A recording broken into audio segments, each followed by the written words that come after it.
Alright, what's going on, guys? It's Jack, and welcome back to another video. So I thought I'd give you guys a little bit of a break from live stream gameplay in this video in particular, kind of give you a break from looking at my face all the time on the top right or the middle right. So I got some old recorded Black Ops 3 and Black Ops 4 gameplay in the background, so I hope you guys enjoy that. And with that being said, I wanted to talk about what inspired today's video. And what inspired today's video was one of Marka J's old videos and what he said specifically in that video. Now, granted, in that video, there was a lot that was being said, but there was one thing that kind of stood out to me. Now, it's no secret at this point, especially if you've been watching my streams, it's no secret that I continue to watch and study those that have come before me and that are still way above me in terms of Call of Duty skill in the pub stomping world, as well as their popularity on Twitch and YouTube and all that kind of stuff. I continue to watch a handful of people, their old videos and new videos as well. So I was watching Marka J's Modern Warfare review video, and he mentioned something to me, something in that video that to me rang home so well, and it brought back a specific memory in the first place that it kind of relates to. And I want to share that with you here, and I wanted to give my own sense on it as well. So basically what was said was that one of Call of Duty's biggest problems, if not its biggest problem, is that the fact that there is no competition. See, Call of Duty at its core is a Twitch, fast-paced arcade first-person shooter, and there's no other shooter on the market that does it quite like Call of Duty, right? So I like to think that other games are kind of catching up, and maybe some other games are going to be doing it more and more in the near future or whatnot. And I know that there are definitely certain things in terms of let's say microtransactions and stuff like that, free DLC. Before this year, there were a lot of games that were doing it a hell of a lot better than Call of Duty was. But and even to this day, there's definitely other things that are implemented in different types of games that are done better than what Call of Duty's doing it. But from a gameplay standpoint, before Modern Warfare 2019, no other game quite does it like Call of Duty. And actually, even to a certain degree, even Modern Warfare does it to a really great, extent. Because, like, the gunplay in the game feels good, right? And some of the things that they've implemented are actually quite well. They're quite good, but at the same time, there are other things that were implemented into the game that basically ruined the entire experience and just kind of took away from that. So and ended up being more different than Call of Duty originally. So that's what ruined Modern Warfare in my opinion. But that's not what this video is about. So anyway, he mentioned that Call of Duty's biggest problem is that there's no competition. So that immediately made me think of the WWE or the WWF. Back in the day, I used to watch WWE and WWF during the Attitude Era when the WCW Monday Night Nitro was at its prime. I used to watch that like all the time. It used to be the thing that I used to do. It was on Mondays. It was a pain in the ass that it was on Mondays, but I still managed to do it despite the fact that back in the day, especially in the 9th grade before I moved here to Florida, I actually had a couple years in Texas. And in Texas, they had the #1 public education. They were rated #1 out of all 50 states in public education. So basically the way they did this was, obviously the teachers were really good and they cared, most of them did at least, and they gave you a shit ton of work. So I was basically doing homework from the moment I got home till it was about bedtime. But on Monday, somehow, some way, shape, or form, I always managed to put in a couple hours, 2 to 3 hours away for WWF or WWE, even if that meant I had to stay up later than usual, which made Mondays even more of a pain in the ass, but it was worth it because it was that good. WWE and what it was known as the WWF was in its prime back then, right? So, and fast forward to like, what, 2000 or 2001 or something like that, Vince McMahon shows up on Monday Night Nitro and he buys his competition, his only competition. He buys them. He bought WCW, and apparently, according to him, it was for a very cheap price as well, which goes to show you just how bad things were in the financial world, and then some in WCW before they went under or whatnot, right?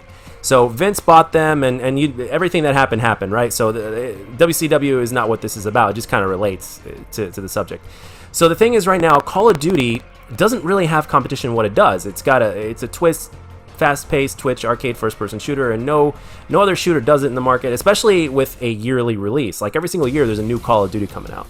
So despite the fact that it's from 3 different developers that have 3 years to work on the game, which apparently isn't enough, but the fact that there basically is no competition for Call of Duty is what its biggest problem is, because they're not really forced to get better, because they're their only competition, and they're going to do things the way they want to do it, and they're not going to be forced to do anything. And sometimes when you're not forced to be doing something, it's actually the worst thing that could happen, because even like put it this way, even if you know that you need to improve, but if you're still continuing to make more and more and more money every year, then why improve? What's the incentive to improve? So the thing is, there's nothing that's really forcing Activision, as well as even the developers to a certain degree, to like improve. And that is what the biggest thing is. And it all starts with gameplay. You know, obviously things like microtransactions and stuff like that play a role too, especially nowadays. That's why the cookie crumbles. But thank goodness, though, that they're succeeding with this new microtransaction system that they've implemented in Modern Warfare, because the fact that they're making a shit ton of money off of it, and of course with Call of Duty Mobile, which is a free-to-play game, and I guess they've been succeeding at it financially as well because of that.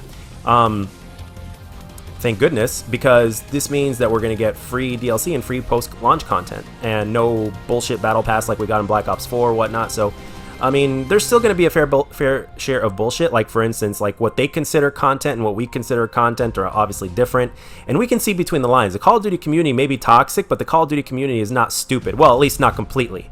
At least not all of us are stupid. So the thing is, we can see some of us people that see between the lines. We could definitely see that shit. And long story short, it's a really big problem when you have content that is basically worthless. So, and the thing is, the reason why they're able to get away with this is because there's no competition. There's no competition that directly, like there's no direct competition. There's indirect competition. Like, for instance, you know, there's Fortnite, right? And that's why they created Blackout. They wanted to kind of compete with that, as well as the fact that Battle Royale is so popular nowadays. So they want to dig their hand into the pot of money, and they want some of that money, right? Can you blame them when they're responsible for making more and more money every year? No. When their objective is to make more and more money, of course, no. You can't blame them. You can blame them for taking advantage of the community in ways that no other developer really has, except for maybe DICE and what they did with Battlefront or Battlefront 2, whichever one it was. But that's, again, that's another story. But the thing is, long story short, you know, when there's no direct competition like that, it's more of a problem, because it doesn't really give the developers or even the publisher incentive, and it doesn't force their hand in order to make changes for the better. So, and to be honest, I'm actually quite surprised that they decided to implement cross-play and a free version of DLC or whatnot, or free post-launch content, or whatever the hell you want to call it. I'm actually surprised that they did that. And the thing is, it's quite a grind also to unlock a lot of things and stuff like that. So you have to play the game quite a lot, and you're not going to play the game quite a lot if you don't enjoy it. And on top of that, it's like, well, we can't have things that are not worth so much in content into the game. You know, like cat stickers and stuff like that. Or things that you can't really see and only your opponent can see. But that's only my opinion. Some people out there really like the skins, but at the same time, you can't really see them except from your hands, but that's it. You know, I think weapon camos specifically are more valuable than that, but you got to go beyond weapon camos and stuff like that. But as you guys can see, when you read between the lines, there's just so many other problems that the lack of competition actually has in it. So as long as there is no competition directly with Call of Duty, then that's a problem. For a while now, way back in the day when Vince Zampella came out with Titanfall, we thought that Titanfall, a lot of people thought that Titanfall was going to be the COD killer, and that's obviously not the case. But you never know. He might make a new IP or whatnot that could directly compete with Call of Duty or whatnot.